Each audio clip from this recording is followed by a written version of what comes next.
Aries Girl Podcast. Hello Zodiacs, I hope that you all had a wonderful Thanksgiving, and as you are probably still enjoying a few leftovers of your favorite dishes, it appears as though Carlos King wanted us to enjoy leftover storylines as well. So here we go, rehashing the same old. However, these leftover storylines aren't as tasty or tasteful here in the 9th season of the show. Regardless, let's get into the mess. The first scene of this episode was a testament to the fact that the struggle is real, because everyone in the scene was struggling. Martell struggled to move one box, Destiny struggled to be relevant, and her assistant/friend Jarvis struggled for camera time and popularity. But I guess that one person's struggle and creative workspace is another person's health code violation. Destiny, baby girl, where is the ventilation system? I hope that you are just boxing up white label products and not trying to mix chemicals in this quote-unquote workspace that is nothing more than a converted you-store-it facility. But it seems like the building has working heat and air, unlike Madani. So, I guess it's a start, but again, where's the ventilation system? The right amount of heat with the wrong chemical mixture could cause some issues involving the fire department, but live your best big delusional energy life, my dear. Best of luck, or should I say, best of lucky to you. So, Martell is claiming that he wasn't found guilty of harassing communication was interesting. Even more interesting that he said that he looked guilty though. Lovely that he chanted, fake news, like another convicted felon that wears red hats. Thanks for the flashback of reality with the king with Marceau going ham on Martell. I guess Carlos King is telling the audience that Martell needs a state or federally sponsored vacation by getting Marceau to say it for him.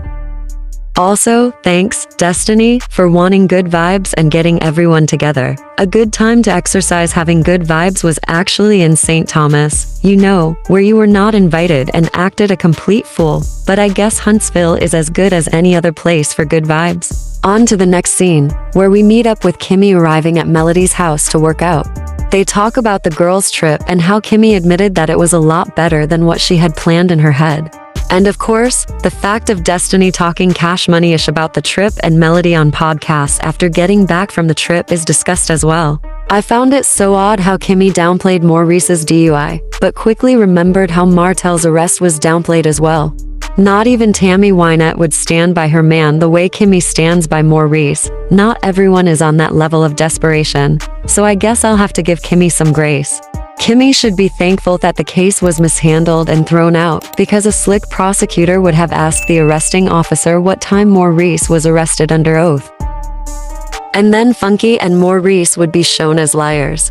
Melody tried to throw Kimmy a lifeline by stating that she knows how it is when your spouse is out doing stupid things, that it affects you, but Kimmy blew that up with the stand by your man nonsense and the public knowledge narrative.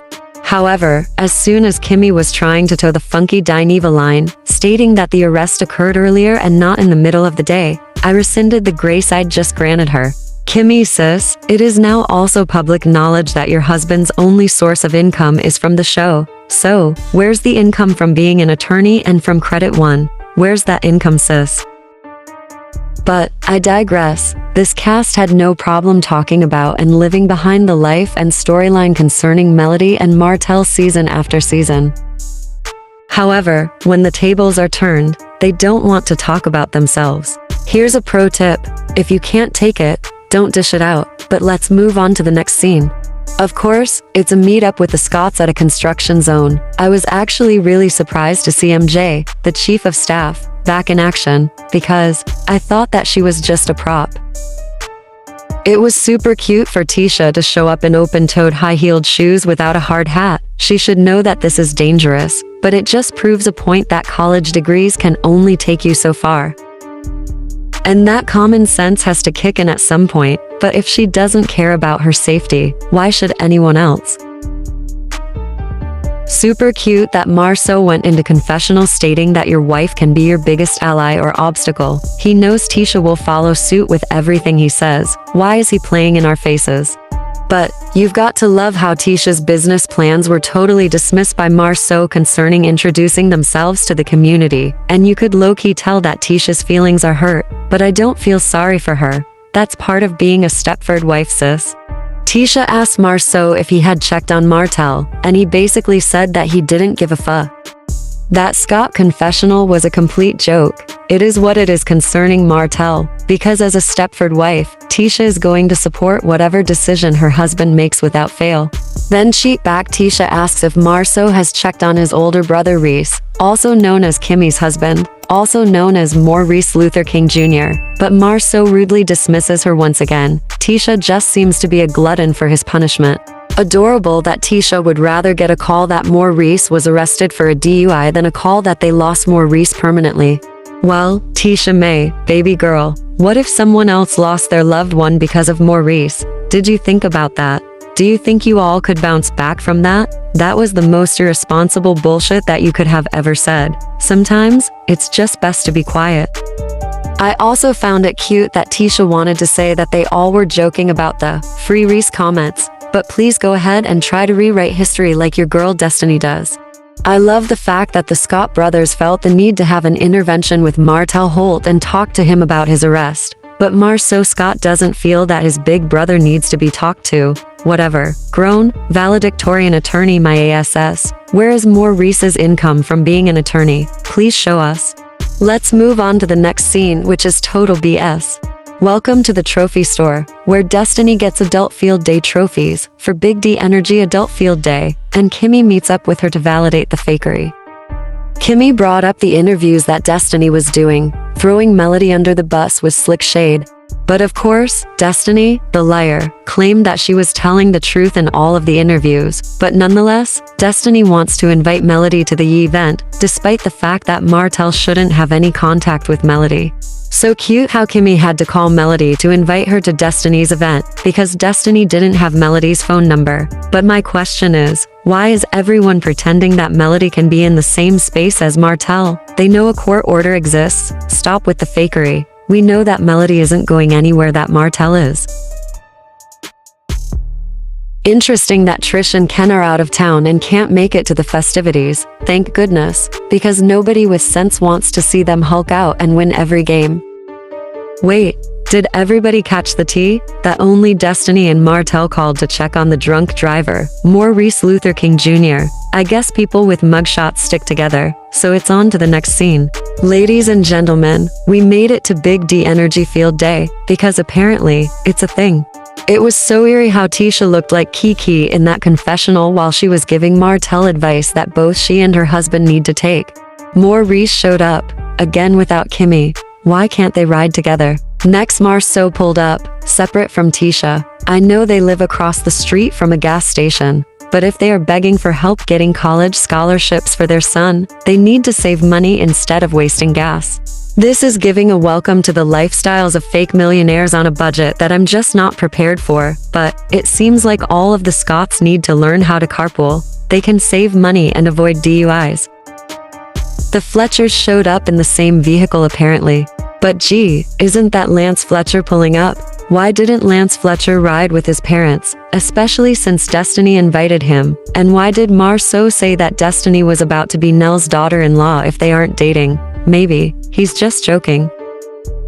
However, I don't think that Nell was joking when she responded by saying that it would be dangerous and crazy if Destiny was her daughter-in-law. Nell said that she didn't know that her son was attending in their confessional, but I think she is being less than honest. And then, old Marty Ma arrives. And Marceau goes into confessional to state that he no longer values the relationship with Martel. Okay sir, whatever. Martel brings up the 50-50 ratio of who's been to jail, and I immediately noticed that Nurse Kimmy was not yet in attendance, after Martel states that Melody isn't there. Also, Martel is neglecting the fact that Marceau and Tisha have mugshots. Maybe he meant mugshots since the show started filming. Didn't Tisha still make up and hide it in her baby stroller, which means she was shoplifting as a married woman? Allegedly. And then Kimmy magically appears, all late and wrong. She apparently reached out to Melody about attending the event. Kimmy sis, you already know what's up, so it is on to the games.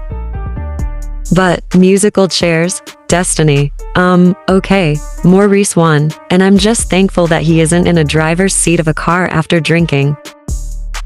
And wait, did Martel refer to Lucky Lance Fletcher as Destiny's boyfriend? But Martell going into confessional saying, Lance today, Moses tomorrow regarding Destiny was foul. However, it was probably accurate as hell, given Destiny's track record with unavailable men. And yes, Kimmy, you and Maurice are winners. Winners of lawsuits and winners of DUIs, as well as all of the love and marriage Huntsville games over the seasons. So, congrats. And the Big D Convos game is what seemed to really ruin things. Nice call, Destiny. She started the stupidity off by asking Martell who has hurt him the most and how can he fix it, and then Destiny finesses Martell into saying it was Melody. Destiny girl, what did Melody do to Martell other than divorce him, which he deserved? Probably the same way you deserve to be served with divorce papers by Liberic. Yeah, we know Marceau lost respect for Martell for the Revenge P and did a whole interview about it, but Martell not knowing where the term Revenge P came from really made me question his level of intellect, or lack thereof.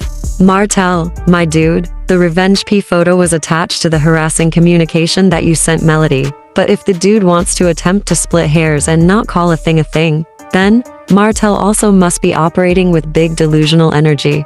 Destiny, baby girl, there's no, if it was true, it happened. The fact that when Martell said he could bet $50,000 that Marceau has been with 20 women since he has been married, and Marceau wanted to see the money first, told me everything that I needed to know. Yeah, it's more than likely been over 20 women that Marceau has been with. An innocent man would have immediately denied the adultery. Hell, even a smart man would have denied the adultery, even if he was guilty of it. So, that should tell you that Marceau isn't innocent or smart, and Tisha is just looking at the ground because her multiple degrees still can't help her. And Marceau doesn't want to take a lie detector test. Wait, if you're innocent, my dude, why not prove it? So, in Martell's confessional, he's claiming he's telling the truth about Marceau. And wait, does Martell have a red phone like Melody, full of receipts and evidence? Say that it's so. Please, Lord, say it is so. Oh, well, apparently not. Martell, you can't run to the car to get your phone to show invisible receipts. Don't get me wrong, Martell was more than likely around when Marceau and Maurice did their dirt. But Martell wasn't smart enough to take pictures and gather evidence. Marceau called his bluff. Do better, Martell, or keep your mouth shut. Nell and Chris looked nervous in that confessional. But why talk now when they were all doing the mute challenge at the tables? Perhaps they will all start talking again when the episode picks back up next week. Please hit the like button if you enjoyed the video and subscribe to support the channel so that you never miss an episode of the Aries Girl podcast. And I will see you on the next video. Until then, take care.